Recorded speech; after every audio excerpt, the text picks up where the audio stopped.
बिस्मिल्लाहिर्रहमानिर्रहीम। अस्सलामुअलैकुम। लाखों करोड़ों दुरूदो सलाम मोहम्मद मुस्तफ़ा सल्लल्लाहु अलैहि वसल्लम और आले मोहम्मद पर।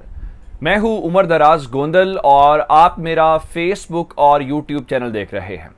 खबर बहुत बड़ी है और खबर इतनी बड़ी है कि अगर इस खबर को अवामी सतह के ऊपर ले जाया जाए और बहुत सारी लोगों को मालूम हो जाए तो एक जलजले की कैफियत हो। मैंने इसीलिए इसके बारे में कहा कि ये इतनी बड़ी खबर है और आज से चंद महीने शुरू होने वाला जो काम है, जिसके मुतालिक इमरान खान साहब बहुत सारी बातें भी करते रहे। खान साहब ये कहते भी रहे इस्टेब्लिशमेंट को लेके, न्यूट्रल्स को लेके, मुदाखलत से मुतालिक, दीगर चीज़ों से, अंपायर से मुतालिक। इस्लामाबाद में पिछले चंद घंटों के दौरान यानी गुज़श्ता 2 दिनों के दरमियान एक मुलाकात हुई है। अब मैं आपको इस मुलाकात को रोक के एक और बात बताना चाहता हूं। नून लीग ने इस्टेब्लिशमेंट से राबते किए हैं और ये राबते शहबाज शरीफ ने नहीं किए, बल्कि वो जो नाम लेके तड़ियां लगाने वाले थे, वो जो वापस आके जिन्होंने इमरान खान का मुकाबला करना है, उन्होंने बाकायदा तौर पे बराह रास्त नवाज शरीफ ने इस्टेब्लिशमेंट को यह कहा है कि मुझे वापस आने दिया जाए, मुझे अदालतों से क्लीन चिट लेके दे दी जाए। लेकिन ये काम जो करते हैं इनके बस की बात नहीं है। उसकी वजह ये सुन लीजिए। हमने पिछले महीने सुना था जैसे ही हुकूमत आई थी कि नवाज शरीफ साहब भी वापस आ जाएंगे और इसहाक डार साहब का इलाज मुकम्मल हो गया है, ताकि 22 जुलाई की तारीख भी आ गई थी कि वो पाकिस्तान आ जाएंगे। अब तो माशाल्लाह पासपोर्ट भी मिल गया है। फिर उन्होंने फरमाया कि वो अपनी रुकनीयत का के हल्फ लेंगे। ये अवाम को बेवकूफ समझते हैं।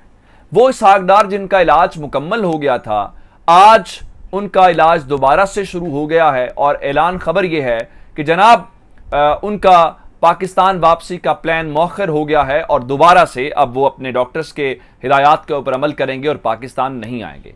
यानी इनके कहने का मतलब यह है कि अगर हुकूमतें दे दो पंजाब की और वफाक की, तो डॉक्टर्स भी इलाज की और सफ़र की इजाज़त दे देते हैं, पासपोर्ट भी ठीक चलने लग जाता है। लेकिन अगर हुकूमत चली जाए तो इस तरह ये कौम अब आपको बर्दाश्त नहीं करेगी। अब मुल्क से बाहर बैठने वालों की कोई सियासत नहीं है, इस तरह काम नहीं चलेगा। अब आगे चलते हैं। खबर यह है कि परवेज खटक साहब को जिम्मेदारी दी गई थी और ये तो शेख रशीद खुद भी मान चुके हैं कि इस्टेब्लिशमेंट के हवाले से परवेज खटक की कुछ मुलाकातें और बातें होती रही हैं, क्योंकि शेख रशीद कहते रहे कि मुझे तो खान साहब ने मना कर दिया उनसे बात करने के हवाले से। अब एक दावा जो किया है, उस दावे के मुताबिक जो रिटायर्ड मेजर जनरल हैं, जनरल बाजवा के जो सुसर हैं, उनके साथ परवेज खटक साहब की मुलाकातें होती रही हैं। और मुलाकातें जैसे आमतौर पर पाकिस्तान में सियासी शख्सियात या किसी के दरमियान भी ये इस किस्म की मुलाकातें थी। लेकिन ये जो दावा किया गया है ये एजाज सैयद की जानिब से किया गया है इशारों के नायों में, और पहले तमहीद बांधी गई कि जनरल बाजवा की परवेज खटक की इसके साथ मुलाकात, उससे मुलाकात और जनरल बाजवा, और उसके बाद इमरान खान की मुलाकात का दावा किया गया है। मैं आपको एक बात बता देता हूं कि खान साहब ने नंबर्स काफी पहले के अनब्लॉक कर दिए हुए हैं और लाहौर के अंदर सहाफियों के साथ जो उन्होंने मुलाकात की थी, जब कन्वेंशन के दौरान आए थे, तो खान साहब ने खुद तस्दीक की थी, जी बिल्कुल ठीक बात है कि मैंने ये नंबर्स अनब्लॉक कर दिए हैं। लेकिन खान साहब ने उस दौरान ये जरूर बात की थी कि यानी उस दिन तक कोई हेलो हाय नहीं हुई। लेकिन मैं आपको एक और खबर दे देता हूं कि ईद के मौके पर ईद मुबारक का मैसेज आया था और शायद खान साहब ने उसका जवाब भी दिया था और इत्तलात ये थी कि परसीव ये किया गया कि खान साहब बिल्कुल ठीक हो गए हैं और मामलात बिल्कुल ओके हैं। लेकिन शायद खान साहब अभी भी इस तरह से ऐसी बात नहीं है। लेकिन खान साहब आजकल न्यूट्रल्स को और एस्टेब्लिशमेंट के बारे में अब नहीं बोल रहे और फवाद चौधरी साहब के मुताबिक अब ताल्लुकात एस्टेब्लिशमेंट के साथ तहरीक इंसाफ के बहुत अच्छे हो चुके हैं। अब एजाज सैयद और उमर चीमा की इस खबर के मुताबिक मुलाकात हुई है। अब वो जिस तरह से तमहीद बांधी है उस तरह तमहीद बांध के एक पूरा माहौल बनाया है कि मुलाकात इन 2 शख्सियात की हुई है। लेकिन आप जानते हैं कि इस तरह नाम लेके वहां पे वो चीजें नहीं होती। अब ये एक बहुत बड़ी डेवलपमेंट है जो हुकूमती इत्तेहाद के लिए परेशानी का बायस है। उसकी वजह यह है कि हुकूमती इत्तेहाद का आज इजलास इस वक्त चल रहा है और इस इजलास के अंदर उनकी मुख्तलिफ शख्सियात मौजूद हैं और आज मुख्तलिफ प्रेस कॉन्फ्रेंसेस की गई। एक राना सनावला की प्रेस कॉन्फ्रेंस उनकी तरफ से हुई है और उसके अलावा एक मुसद्दिक मलिक की और कमर जमान कायरा की तरफ से हुई है और यह कहा गया है जनाब के हमें फौरी तौर पे इलेक्शन कमीशन के ऊपर दबाव डालना चाहिए ताकि आप जो हैं वो इनका फैसला करें।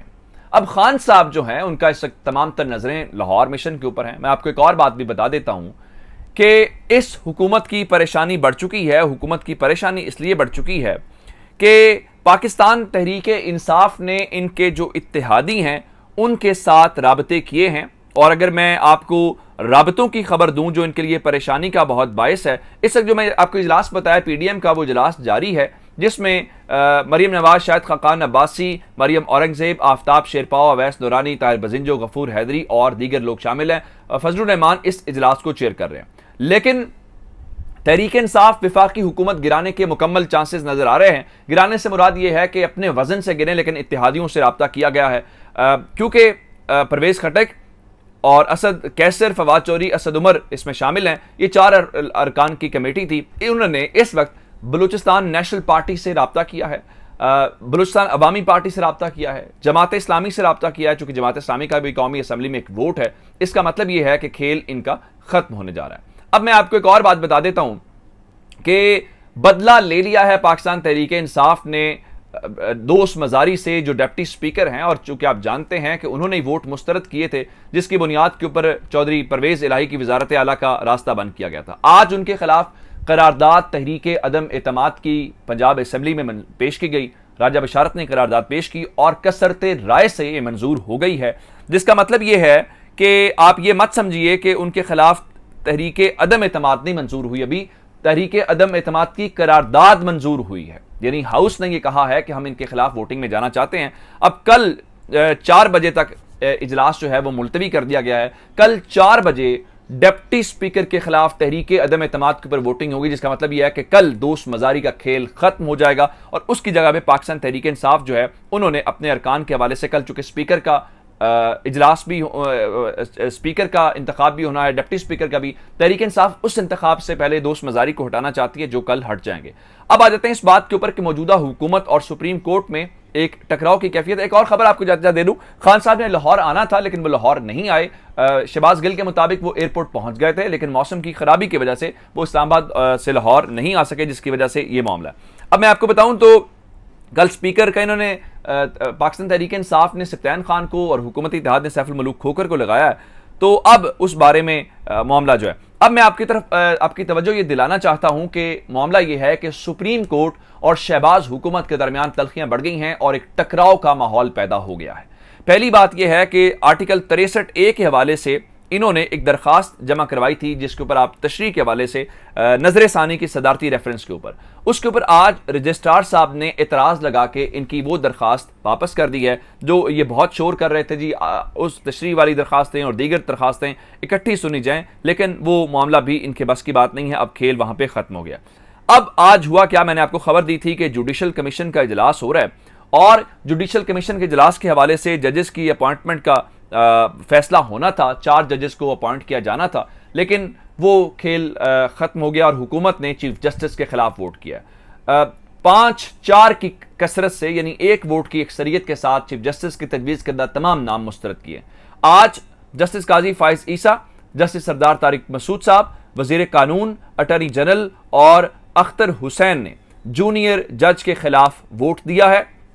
ये जो लोग हैं यानी हुकूमत के और जो बार के नुमाइंदे हैं, उन्होंने इसके खिलाफ वोट किया, जबकि जस्टिस एजाजुल एहसन, जस्टिस सज्जाद अली शाह और रिटायर्ड जज ने चीफ जस्टिस के तजवीज़ करदा नामों के हक में वोट दिया। तो यूं 5 वोट चीफ जस्टिस के खिलाफ थे, 4 वोट ये थे वो चीफ जस्टिस वाले थे। तो इस तरह से इन जजेस की अपॉइंटमेंट नहीं हो सकी और आप जानते हैं कि इन्होंने कमेटी भी बना दी है सुप्रीम कोर्ट के हवाले से। तो आने वाले चंद दिनों के अंदर यह माहौल मजीद कशीदा होता हुआ हमें दिखाई दे रहा है, जिसमें सूरत हाल इस हुकूमत के हक में नहीं जाएगी, या हो सकता है हुकूमत उससे पहले ही चली जाए, क्योंकि आखिर इनिशिएट तो यहीं से होने हैं। तब तक पाकिस्तान तहरीक इंसाफ की हुकूमत वैसे ही आ चुकी होगी। अपना बहुत सारा ख्याल रखिएगा। खुदा हाफिज।